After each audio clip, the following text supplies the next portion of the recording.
The Pope finished his homily just a short while ago to the people gathered at St. Peter's Square. It was a homily watched closely throughout the world, and Jim Sciutto is at the Vatican this morning with the latest. Good morning, Jim. Good morning, Bianna. An enormous turnout today in St. Peter's Square.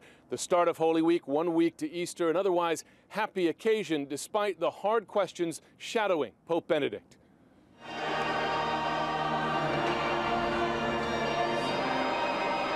On a crystal clear day in Rome, the faithful gathered to celebrate the start of Holy Week, many of them children, here to mark the upcoming World Youth Day. Among the prayers, a special one for young people and those who educate and protect them. But in the Pope's homily, no specific mention of the scandal now facing the Church and spreading around the world, from new revelations in the U.S. involving a Wisconsin priest to Australia, Mexico, and now Europe. The Vatican is standing firm against criticism of its handling of priest abuse, but also reaffirming its commitment to fight it. Its spokesman told Vatican Radio recent attacks have damaged the Church, though he added the Church's handling of this is, quote, crucial for its moral credibility. Still, the continuing allegations are already undermining Pope Benedict's credibility, even in his native Germany.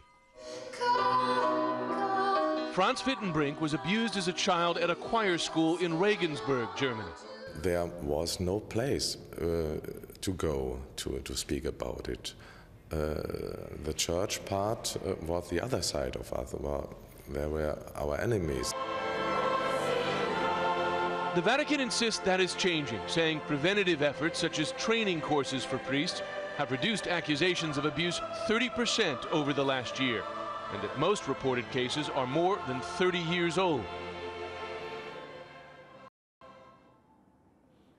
The Pope talked about a lot of things in his homily today, including conflict in the Middle East, but Bianna, no mention of the conflict inside the Church. Well, and Jim, where did the Pope and the Vatican go next with this conflict?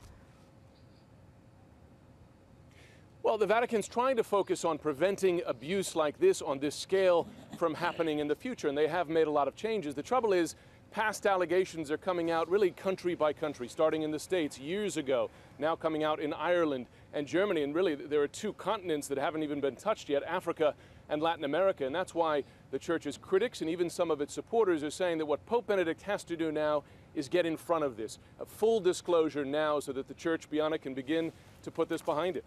All right, Jim, thank you for the latest report on that.